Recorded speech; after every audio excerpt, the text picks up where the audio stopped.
பயப்படாதீங்க. நீங்க ஆசைப்படுற மாதிரி அங்க ஒண்ணுமே நடக்கல, நடக்கவும் நடக்காது. அந்த வீட்ல நான் ரொம்ப சந்தோஷமா இருக்கேன். என் புருஷன் என்ன உள்ளங்கையில வச்சு தாங்குறாருப்பா.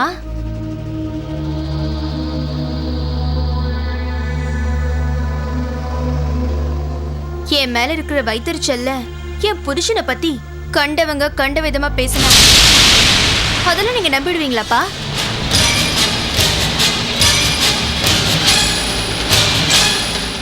என் மாமனார் வீட்ல நான் மகாராணி மாதிரி இருக்கேன்.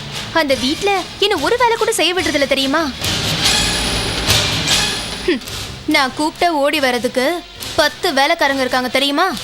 இதெல்லாம் நடந்துடக்கூடாதுங்கிற பொறாமையில யாரோ புத்திசாலித்தனமா என் கல்யாணத்தை நிறுத்தணும்னு நினைச்சாங்களே.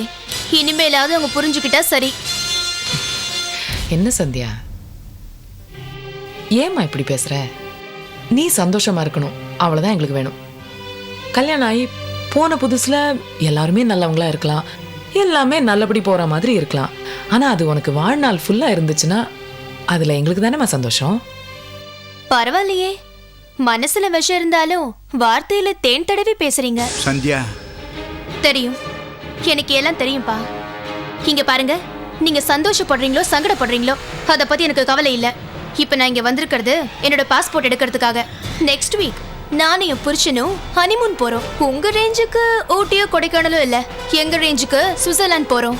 அப்பா, என் பாஸ்போர்ட் என் ரூம்ல தானே இருக்கு, எடுத்துக்கிறேன்.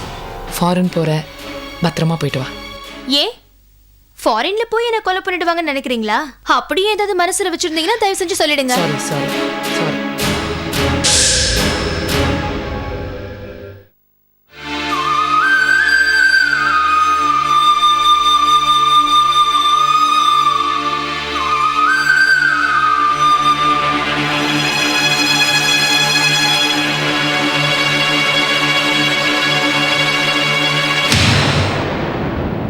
இத பார், மாப்பிள்ளை நிக்கிற தொகுதியில எங்க திரும்பினாலும் மாப்பிள்ளையோட கட் அவுட் தான் இருக்கணும். ஆமா, எல்லா செவத்துலயும் எச்சி துப்புறதுக்கு கூட இடம் இருக்க கூடாது.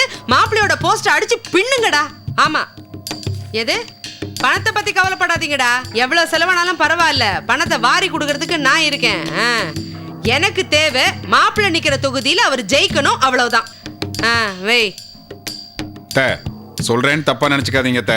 டாக்டர் கிட்டையும் வக்கீல் கிட்டையும் எவ்வளவு செலவானாலும் பரவாயில்லன்னு சொல்லக்கூடாதுன்னு சொல்லுவாங்க. அதே மாதிரி தான் அரசியல்வாதி கிட்டையும் சொல்லக்கூடாதத்த. இங்க பாருங்க, எவ்வளவு செலவாச்சுன்னு தெரியல, ஆனா கணக்கு மட்டும் அனுமார்வாள் மாதிரி நீண்டுட்டே போகுதத்த. ஏடா, தண்ணிக்கு மட்டும் என்னடா இவ்வளவு செலவாயிருக்கு?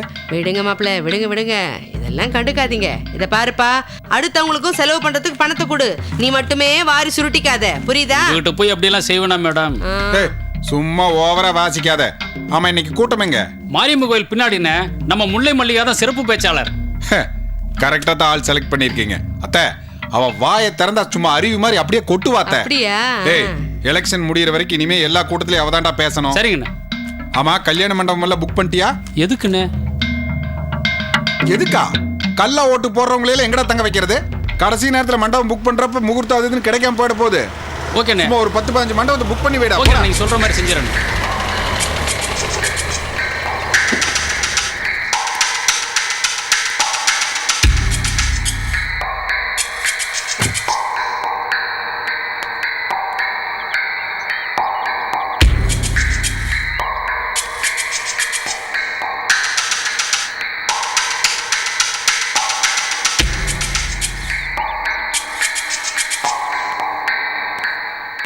டேய், நீ போ.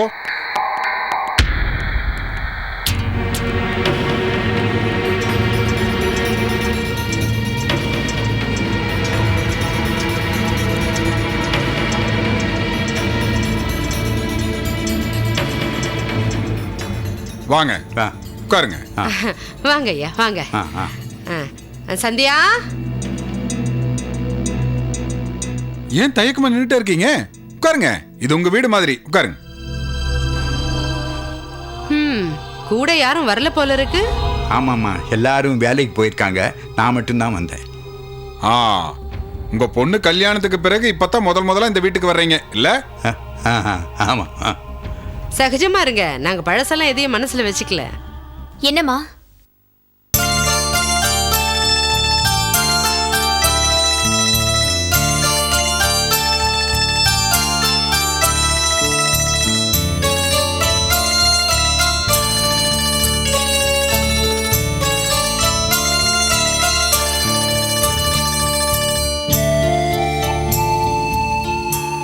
நல்லா இருக்கியாம்மா?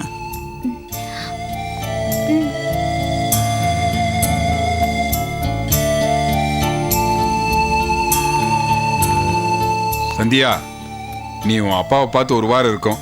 அவர் உள்ள கூட்டிட்டு போய் சாப்பிட வச்சுட்டு 2 பேரும் மனசை விட்டு பேசுங்க. போங்க போங்க. வாங்கப்பா. நான் உங்களை பார்க்கத்தான் வந்தேன்.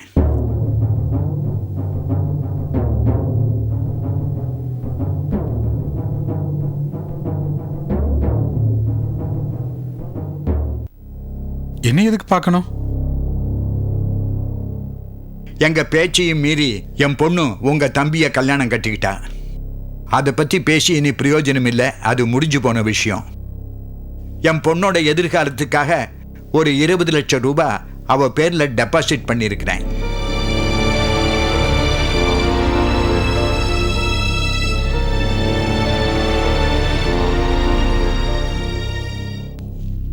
சந்தியா எங்க பேச்ச கேட்காம கல்யாணம் பண்ணிக்கிட்டாளேங்கிறதுக்காக என் பொண்ணு இல்லைன்னு ஆயிட மாட்டா.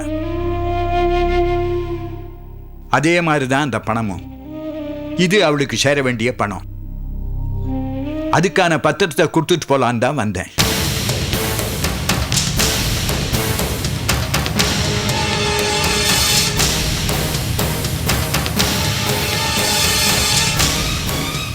இந்தம்மா, இது உனக்கு சேர வேண்டிய பணம், வாங்கிக்க. சந்தியா, வாங்கிக்க. வேண்டாம் ஐயா, வேணாம். ஏன்? நீங்க உங்க மக மேல வச்சிருக்க பாசத்துல பார்க்க வந்திருக்கீங்கன்னு நினைச்சேன். இப்பதானே தெரியுது உங்க மருமக என்ன வரதட்சணை கேஸில் உள்ளதல்றதுக்காக உங்களை தூது அனுப்பிச்சிருக்கான்னு. அப்படியெல்லாம் இல்லை. இல்லைங்க ஐயா, அதான் உண்மை. உங்களை முன்னாடி அனுப்பிச்சிட்டு அவங்க பின்னாடியே கார் எடுத்துட்டு வருவாங்க. நீங்க பத்திரத்தை கொடுக்கும்போது கையும் களவுமா பிடிச்சிட்டோம் பாத்தியான்னு கேஸை எங்க மேல போட்டு எங்க எல்லாத்தையும் உள்ள தள்ளிடுவாங்க. இது எங்க குடும்பத்துக்கும் எங்க குடும்ப கௌரவத்துக்கும் ரொம்ப அவமானங்க ஐயா. அம்மா, நீங்க தப்பா புரிஞ்சுக்கிட்டீங்க. ஐயா இங்க பாருங்க, வீட்டுக்கு வாழ வந்த பொண்ணுகிட்ட வரதட்சணை வாங்குற அளவுக்கு நாங்க கேவலமா போகல. உங்க பொண்ணையே கேட்டு பாருங்க, இந்த வீட்டுல நாங்க ராணி மாதிரி உங்க பொண்ணை வச்சிருக்கோம். நீங்க கொடுக்கற 20 லட்சம் ரூபாய் பணம் என் வீட்டுக்கு ஒரு மாசத்துக்கு ஆகிற செலவு. அதை நீங்களே வச்சுக்கங்க. ஐயா, நான் சொல்றேனேன்னு நீங்க தப்பா எடுத்துக்காதீங்க. பெரியவங்களுக்குள்ள இருக்கிற மனசங்கடத்துல பாவம் இந்த சின்னஞ்சிறுசுங்களோட சந்தோஷம் கெட்டு போயிடக்கூடாது இல்லைங்களா? தயவு செஞ்சு இங்க இருந்து போயிடுங்க. உங்க பொண்ணை வந்து பாருங்க, பேசுங்க, இங்க 2 நாள் வந்து தங்குங்க. நாங்க வேண்டான்னு சொல்லல. ஆனா மறுபடியும் இதே எண்ணத்தை வச்சுக்கிட்டு இந்த வீட்டு வாசலை மிதிக்காதீங்க. நான் என்னைக்குமே ஒரே மாதிரி இருக்க மாட்டேன். எனக்குள்ள நிறைய வேலை இருக்கு. வரட்டுமா?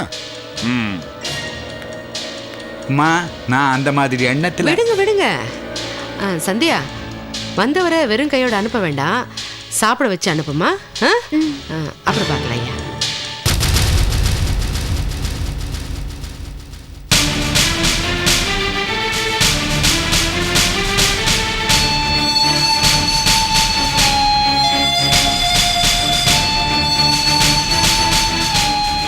சந்தியா, நீ கூட பாத்தீங்களாப்பா? பாத்தீங்களா உங்கள? அண்ணி சொன்னாங்கிறதுக்காக இவங்க எல்லாரையும் கெட்டவங்கன்னு சொன்னீங்க. இப்ப இவங்க எவ்வளவு நல்ல முறையில நடந்துக்கிட்டாங்க. அவங்க மட்டும் நினைச்சிருந்தாங்கன்னா உங்களை வீட்டுக்குள்ளே விடாம வெளியில போங்கன்னு சொல்லிருக்க முடியும். ஆனா அவங்க எவ்வளவு மரியாதை நடந்துக்கிட்டாங்க. இனிமேலாவது யார் சொல்றது உண்மை, யார் சொல்றது பொய்ன்னு தெரிஞ்சுக்கோங்க.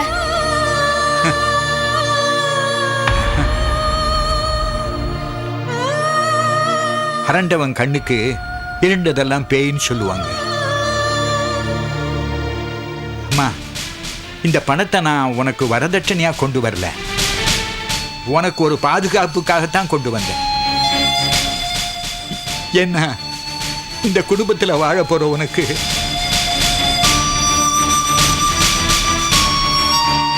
எந்த நேரத்திலையும் எது வேணும்னாலும் நடக்கும். என்னடா நான் இப்படி பேசுறேன்னு நினைக்காத. இன்னைக்கு இல்லைனாலும் என்னைக்காவது ஒரு நாள் இதை நீ புரிஞ்சுக்குவேன். அது அன்னைக்கு பாத்துக்கலாம்ப்பா. உங்களால என் வாழ்க்கை பாழகாம இருந்தா சரி.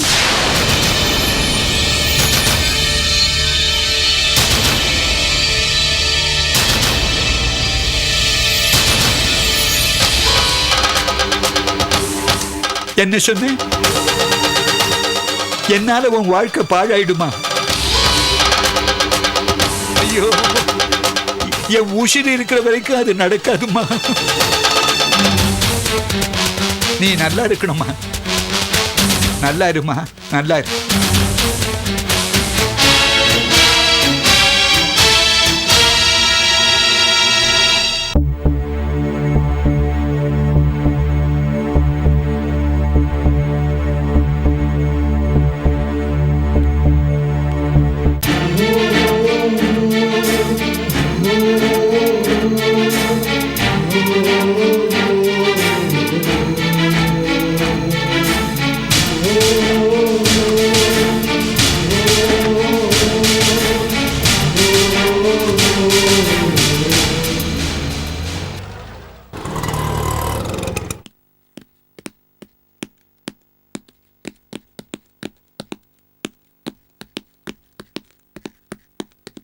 ஏய் பிரசன்னா, இங்க என்ன பண்ணிட்டு இருக்கீங்க? இல்ல இன்ஸ்பெக்டரை பார்த்து பேசிட்டு போலாமேன்னு வந்தேன். அப்படியா? Any problem?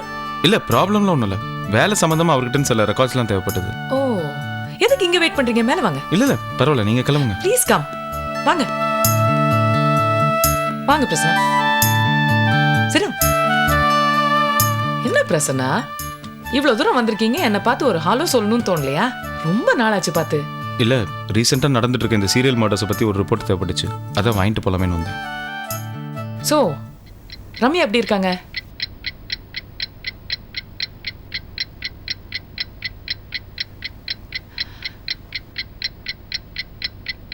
என்ன, எனி குட் நியூஸ்? சரி, ரம்யாட்ட சொல்லுங்க, அடுத்த வாரம் ஒரு நாள் உங்க வீட்டுக்கு வரப்போறேன் நான். இல்ல ரம்யா வீட்டில் இல்லை. எங்க போயிருக்காங்க? ரம்யா அவங்க அண்ணி வீட்டில் இருக்கா. ஓஹோ, எப்ப திரும்பி வருவாங்க? எப்பவுமே வர மாட்டான். விவாகரத்து கேட்டு நோட்டீஸ் அமைச்சிருக்கா.